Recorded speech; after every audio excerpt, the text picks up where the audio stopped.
lots of clouds today. It was actually raining in some parts of the area actually. And what's going on today? I guess this one was kind of a news that's been popping up a lot recently where people are flying their drones to capture various, let's just say, events and sites, and because of that, people are getting, I guess, arrested or having their drones confiscated because they're not supposed to, so to speak, fly it around the area. It says 2 men detained for flying drones in Hangzhou ahead of Asian Games. 2 men were detained by the police in Hangzhou, east of China's Zhejiang province, for flying drones in apparent defiance of a newly announced ban in the host city for the upcoming 19th Asian Games, according to a statement released by the Hangzhou police on Monday. That's kind of interesting saying it's in defiance, so did they do it purposely, for example? It says the 2 men surnamed Zheng and Peng were sentenced to the administrative detention by the public security authorities, which is the first case of the administrative detention since the ban on drones went into effect due to the upcoming Asian Games and Asian Para Games. In Monday's announcement, Hangzhou police reminded residents to strictly abide by the newly announced rule. The regulation calls for no drones to be deployed in Hangzhou from September 1st to October 28th. That's a long time.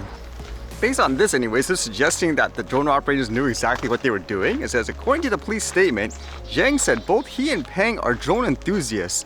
Although Zheng knew that Hangzhou had recently imposed a ban on drone flying, he still helped Peng to fly the drone. In accordance with the provisions of the law on penalties for administration of public security, a decision was made to give Zheng administrative detention of 10 days, with Peng getting 7 days. And when I thought of authority figures trying to catch, I guess, people flying drones, what are they using? That's why this one was kind of interesting, where it talks about anti-drone, I guess, jammers in the G20 summit, where recently, if you guys know, they had that story where someone was flying a drone to capture a birthday party and they had police and stuff hunting for it. This one says in the G20 summit, anti-drone jammers developed by Hyderabad-based ECIL deployed in motorcades. Are people going to see a bunch of these vehicles everywhere, I guess, to detect drones? It says to mitigate the threat of remote-controlled improvised explosive devices, high-powered vehicle-mounted jammers developed by Hyderabad-based Electronic Corporation of India Limited were deployed in the VVIP motorcades by the Delhi police in the recent international G20 summit. The VMJs supplied by ESIL were successfully deployed as part of the VVIP motorcades. In addition, ECIL makes smart anti-drone jammers with detection facility were also deployed at Bharat Mandapam, the site of G20 summit. And with that, they kind of state because of these drone jammers being placed everywhere in the G20 summit, they basically protected the area from potential drone threats, which makes you wonder, are things, for example, such as tracking recreational flyers and all that, banning them from flying everywhere, like such a huge radius, within a large amount of time necessary when you could just use this stuff if you say it works, like within certain areas. For example, if there's a particular building, airport, you could have this basically, quote, protecting it. So why would you need to do other over-the-top stuff blocking some guy, I don't know, 10 kilometers away or something like that from flying in their backyard or something like that, capturing a birthday video. And I read this video, which was kind of interesting, as before, when they had all the lockdowns and all that, where they made things like mandatory vaccinations for a lot of venues, people were wondering, for example, when it comes to things like pharmaceutical companies, what was the contract that they signed? How much are they paying, for example, to acquire things like the vaccines? What kind of liability do the companies have? And often when you saw things like the contracts, they were heavily redacted, like you couldn't read anything. So apparently this was released in South Africa, which was the agreement between them and Pfizer. So it's kind of interesting. This one says, manufacturing and supply agreement between Pfizer Laboratories Proprietary Limited and the government of the Republic of South Africa, acting through the National Department of Health South Africa. So this was back in 2021 in March, and didn't really say anything interesting, because often in these terms of services, they'll tell you things like fees, for example, what kind of liability the company actually has. So in terms of the fees, it says invoices and payment, and this is partial.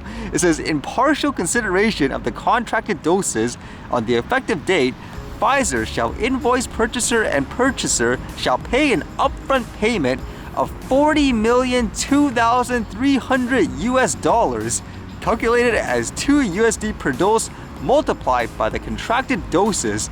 This is, quote, an advance payment of sorts, so I would imagine is kind of like a deposit where it's not the full amount. That's what I'm guessing anyways. So that's a given, I would think, in terms of a drug company of sort making a lot of money out of this stuff. And how about liability? That's kind of the interesting thing because it makes you wonder about a lot of stuff. It says here, purchaser acknowledgement. Purchaser acknowledges that the vaccine and materials related to the vaccine and their components and constituent materials are being rapidly developed due to the emergency circumstances of the COVID-19 pandemic and will continue to be studied after provision of the vaccine to purchaser under this agreement.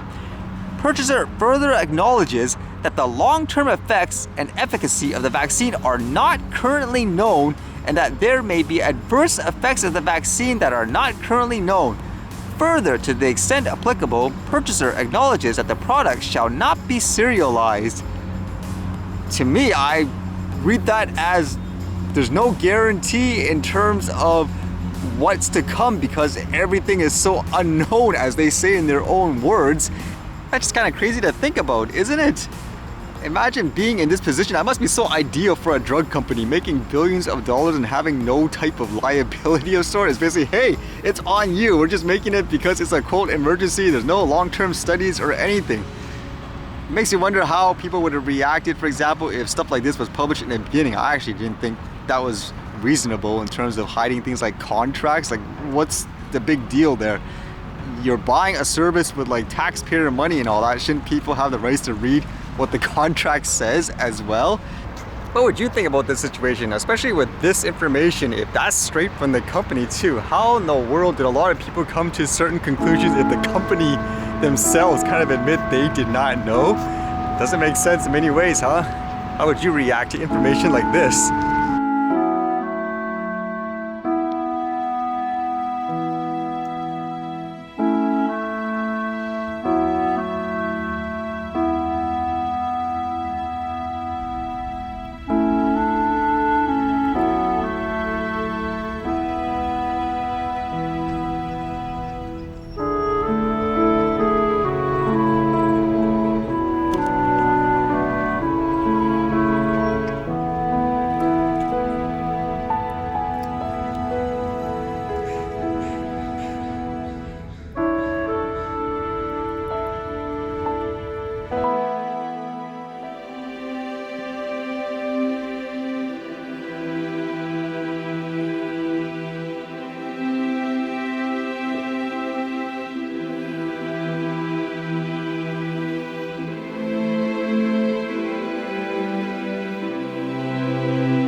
Alright, see you guys later.